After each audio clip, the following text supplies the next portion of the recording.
चलो बात करते हैं बिना बकवास के आज के टॉपिक के ऊपर। म्यूचुअल फंड क्यों ज़्यादा बेटर है सेविंग अकाउंट से। मैं आपको 3 रीज़न बताऊंगा इसके पीछे और हम उसे डिस्कस करेंगे वन बाय वन। तो सबसे पहले हम पहला रीज़न देख लेते हैं, वो है रिटर्न का डिफरेंस। जो हमें सेविंग अकाउंट में जो रिटर्न मिलता है वो है 2.5 से लेकर 3% के बीच में, लेकिन जो म्यूचुअल फंड में जो हिस्टोरिकली देखा गया है उसमें मिलता है 10% से लेकर 15%। तो आप देख सकते हो कि जो म्यूचुअल फंड और सेविंग अकाउंट में कितना ह्यूज डिफरेंस है रिटर्न्स को लेकर।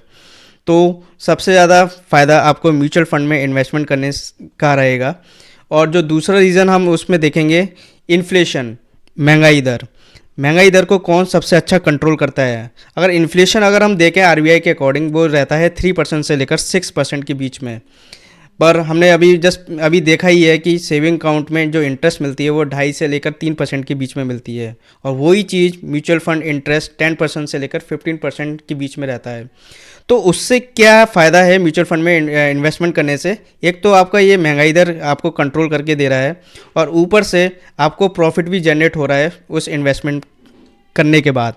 तो सबसे पहले जो सेविंग अकाउंट है वो इसको बिल्कुल बीट नहीं कर पा रहा है, या उसके बराबर है या उससे कम है। तो इससे आपका पैसा घट ही रहा है साल दर साल, अगर असल में देखें तो, क्योंकि हमने इन्फ्लेशन फैक्टर लेते ही नहीं है जब हम कोई इन्वेस्टमेंट करते हैं, पैसा रखे रहने रहते हैं।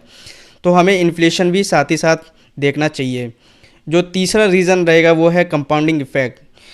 कभी आपने नोटिस किया होगा सेविंग अकाउंट में कभी भी कंपाउंडिंग नहीं होता है, वो सिंपल इंटरेस्ट के ऊपर काम करता है। पर जो म्यूचुअल फंड है उसमें कंपाउंडिंग इफेक्ट रहता है, साल दर साल आपकी पोर्टफोलियो की वैल्यू बढ़ती है और उसमें कंपाउंडिंग इफेक्ट दिखता है। तो ये 3 रीज़न थे, और मैं आपसे सिंपल क्वेश्चन पूछूंगा कि आप सेविंग अकाउंट में रखोगे पैसा या म्यूचुअल फंड में इन्वेस्ट करोगे।